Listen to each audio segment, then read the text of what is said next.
Last year, I was on vacation in the Smoky Mountains of Tennessee with my family, and I felt a familiar sensation: pounding heart, shallow breathing, tension throughout my neck and shoulders. It was classic anxiety.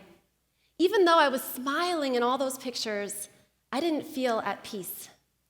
You see, I was in the middle of launching a program for my business, and my numbers weren't as high as I had hoped. I felt frustrated. I didn't know what I had done wrong, and this feeling of anxiety quickly slipped into another feeling: failure. I'm a failure, I thought.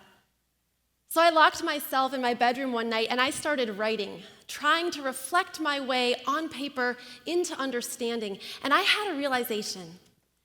For most of my 38 years of life, I have felt like I wasn't enough. Before I became an entrepreneur, I was a middle school English teacher, and it seemed as if the entire focus of my job was to make sure my students passed those state tests.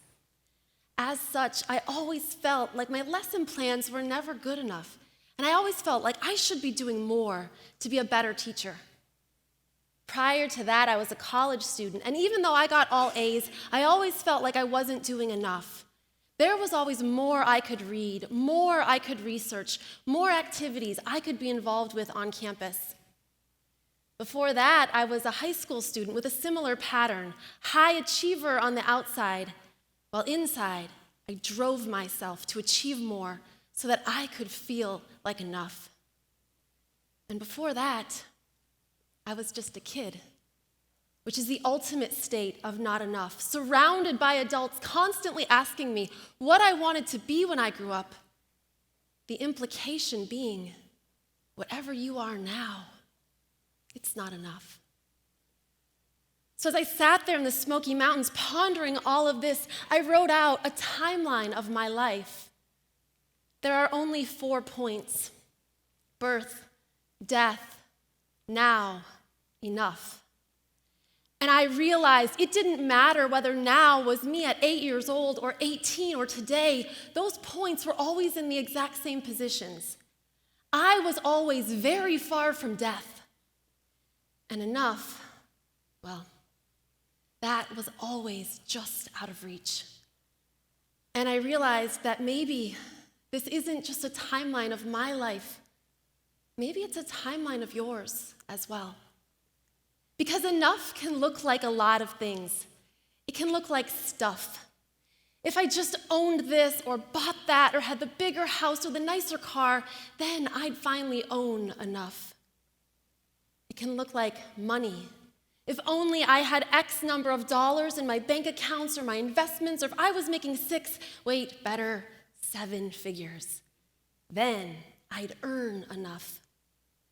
It can look like relationships. If only I got to sit at that lunch table or was invited to that party or married to that person or had X number of friends or Instagram followers, then I'd be loved enough. It can look like acknowledgement. If only people gave me more gold stars or pats on the back or employee of the month parking spaces, then I'd be appreciated enough. And it can look like success. That slippery, all-encompassing final achievement that so many of us are working toward. If only I was the valedictorian, or if I'd majored in that field, or written that book, or snagged that corner office, then I'd have achieved enough. And my belief was, when I got to enough, then I'd be happy. Then I'd be able to relax on vacation without that nagging anxiety that I needed to have and own and do more. And this, of course, was all going to happen well before I died. The problem with this? Well, there are 2, actually. First, every time I got close to enough, so close that I could almost touch it, it moved just a little further beyond my grasp. And then I'd start reaching for it all over again. And the second problem, this one's quite a bit more serious, because while I hope to live to be 150 years old at least, I have no idea when I'll die. So if I keep chasing enough my entire life, I run the very real risk of this happening: And I don't know about you, but I don't want to keep chasing enough until I'm interrupted by this guy. Sadly, when I look around at my fellow humans, I fear that maybe this is what we're all doing. Many of us are familiar with the concept of the hedonic treadmill. It's the observed tendency of humans to quickly return to a set level of happiness despite major positive or negative events in our lives. I'd argue that many of us are operating from a set level simply called not enough. So what do we do about this? How do we rewrite the timeline? How do we hop off this hedonic treadmill so we can enjoy our lives as they actually are? I asked myself those same questions that night in the Smoky Mountains, so I wrote out a second timeline. Still has just 4 points. It's still bookended by birth and death, but the second point is enough, written as a question. You see, I believe that all of us at some point in our childhood begin to question whether we're enough. Prior to that moment, most of us believe we can conquer the world.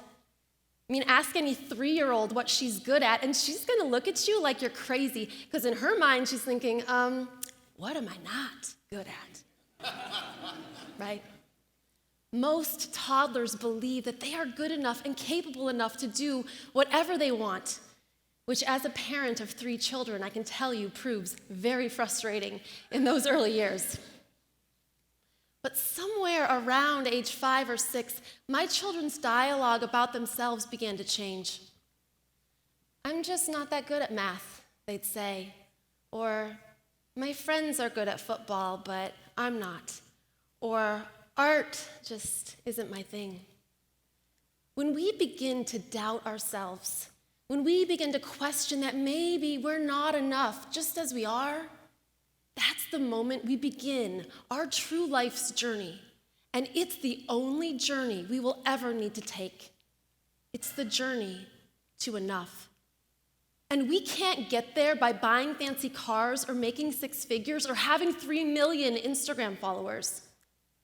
We get there in our minds because it's a journey of belief, of moving ourselves from enough question mark to enough period. It's really just a journey of punctuation, which as a former English teacher, I can tell you is very important. But it's also very powerful because it moves us from questioning our enoughness to knowing intuitively and unequivocally that we are enough. And like finding love, this is a journey that can happen in seconds, or it can take a lifetime. So how do we get there?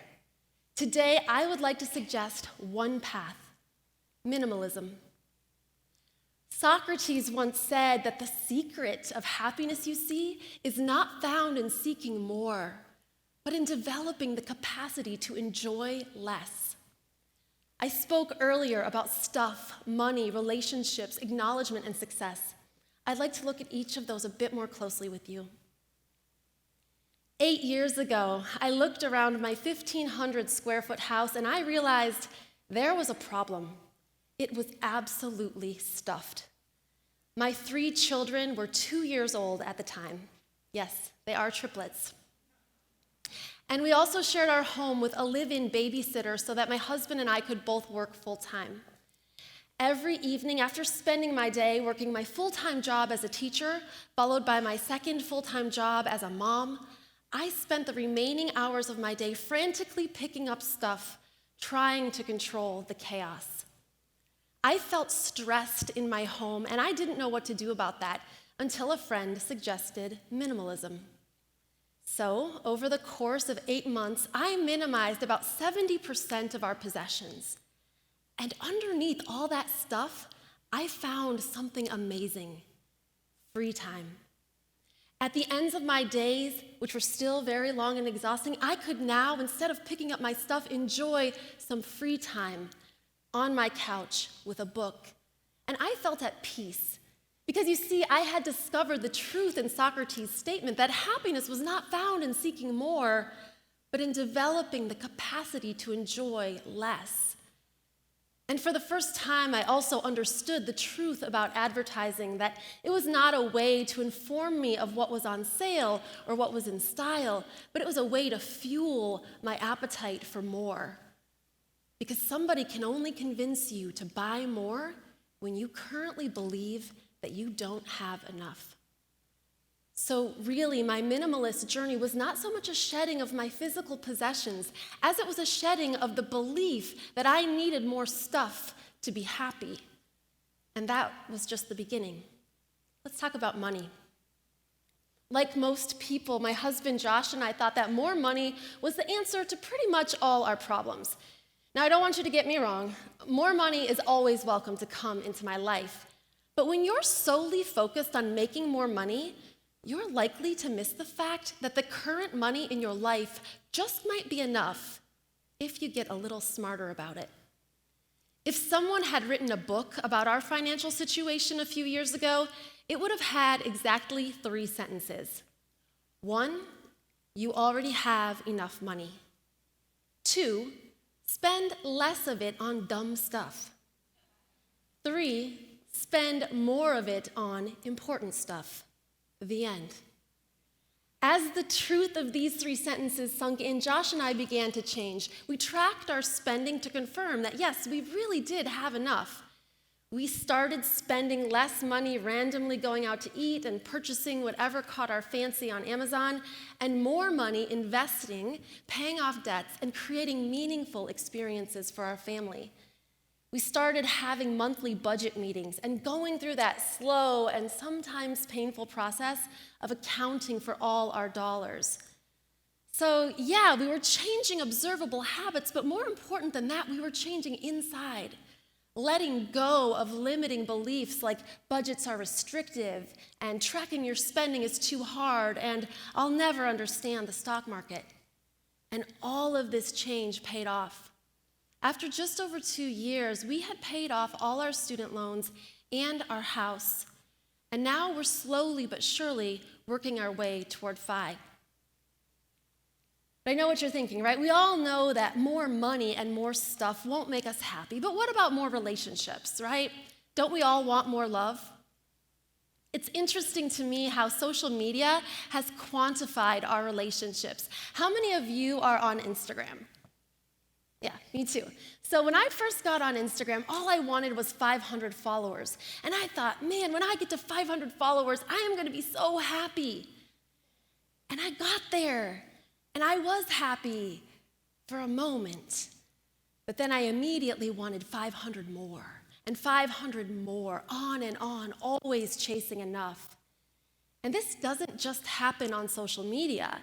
Many of us are seeking more friendships or more romantic relationships, or if not that, more love and attention from our existing ones.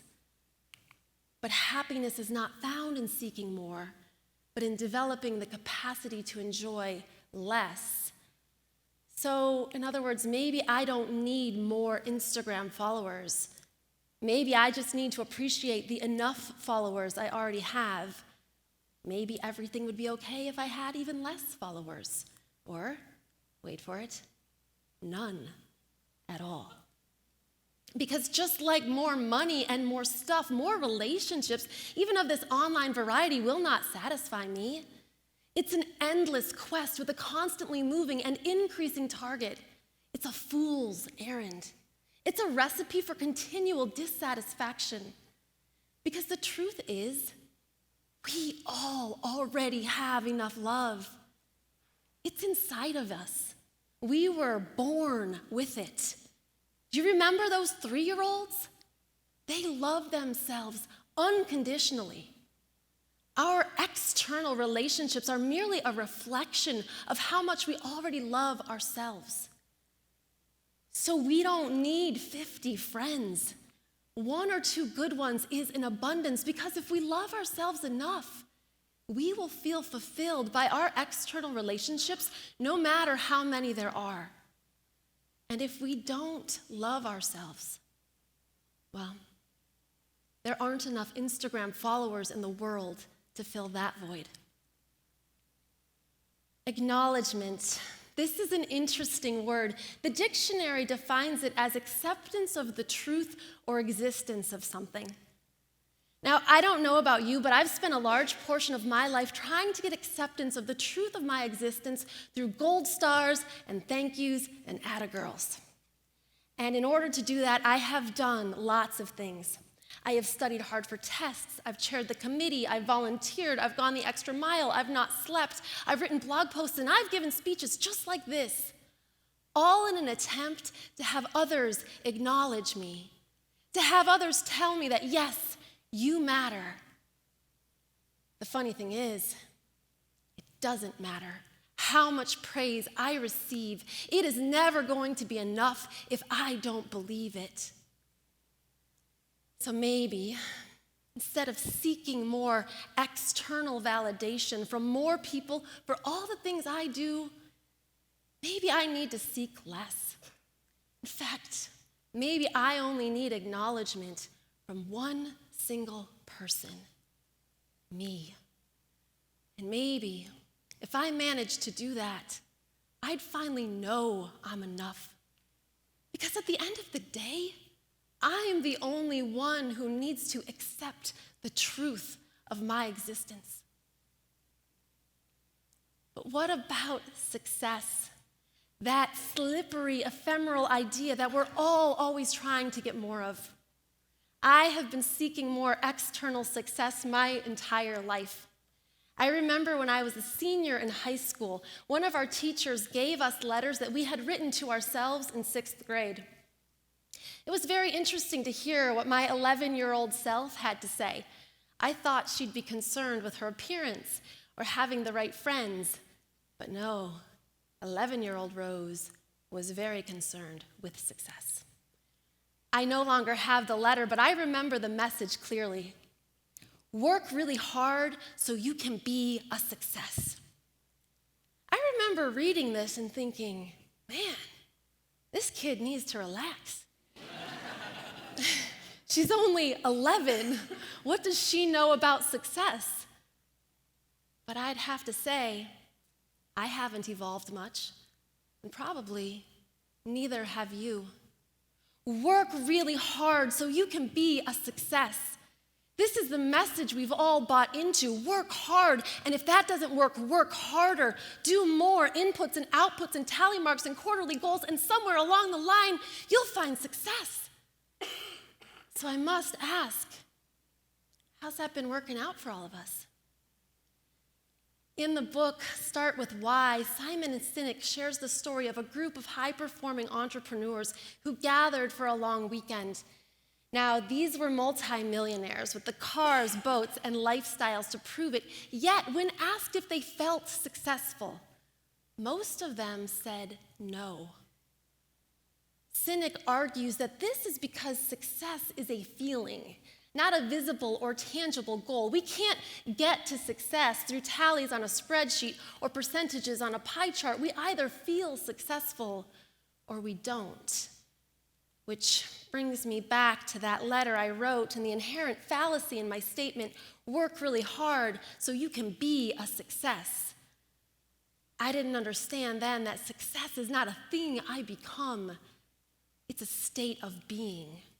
It's a choice. It's a mindset. To get to success, I don't need more college degrees or dollars in my bank account. What I need is to simply believe that I'm a success just as I am.